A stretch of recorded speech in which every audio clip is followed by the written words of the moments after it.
Marehemu Mheshimiwa Jenista Mhagama alikuwa mtu asiye na mzaha, lakini mcheshi. Alikuwa mtii kwa mamlaka zake, chama chake na wananchi wake. Zaidi, alikuwa mnyenyekevu kwa Mungu wake. Kwa sura tuliyomuona, nimesoma zaidi leo hapa, mambo yaliyomfanya akapendwa na kuheshimiwa na watu walio chini yake na viongozi wenziwe. Aidha, marehemu Mheshimiwa Jenista alipata fursa kufanya kazi chini ya uongozi wangu kama waziri wa Wizara ya Nchi, Sera, Bunge, Kazi, Ajira, Vijana na Watu wenye Ulemavu, waziri wa Nchi, Utumishi wa Umma na Utawala Bora, na waziri wa Afya.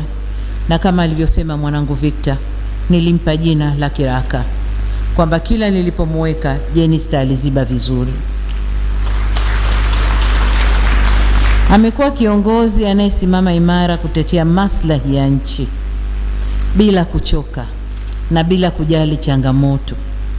Kupitia sauti yake bungeni, vitendo vyake katika jamii na msimamo wake katika uongozi, ameacha kumbukumbu njema.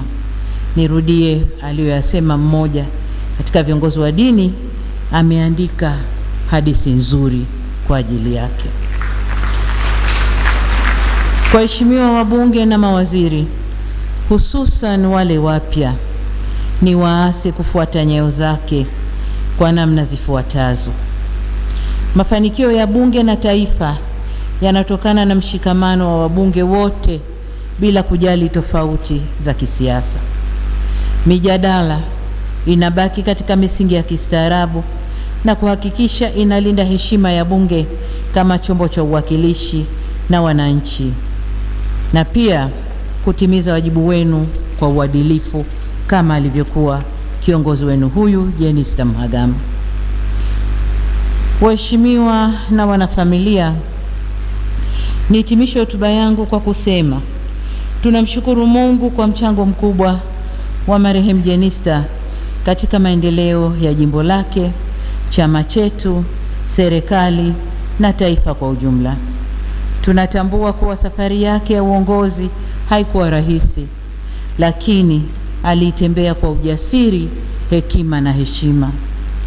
Leo tunapomuaga kuelekea katika makao yake ya milele, tunabaki na kumbukumbu za tabasamu lake. Niliwahi kuwasikia watu wakisema hajawahi kumuona Jenista akikasirika. Ukweli ni kwamba alikuwa anakasirika, lakini muda wote alikuwa na tabasamu. Tutalimisi tabasamu lake, lakini vile vile hekima yake na moyo wake wa kujali maslahi ya taifa. Na hapa nataka nipige mstari, moyo wake wa kujali maslahi ya taifa tunakwenda kuyamisi, na niseme tumepoteza mtu muhimu sana. Kwa wanangu, wanafamilia na ndugu zake, tunasema poleni sana. Taifa lote lipo pamoja nanyi katika kipindi hiki kigumu. Tunawaombea faraja, nguvu na amani kutoka kwa Mwenyezi Mungu. Kwa Wanaruvuma na Wanaperamiho, tunawapa pole kwa kupoteza tumaini lenu. Mwenyezi Mungu awape faraja. Kwa mdogo wangu Mheshimiwa Jenista Mhagama, lakini kabla yeye, kwa Mheshimiwa Spika na wabunge wote ikiwemo wana CCM wenzangu, niseme tumeondokewa na tuweni pole.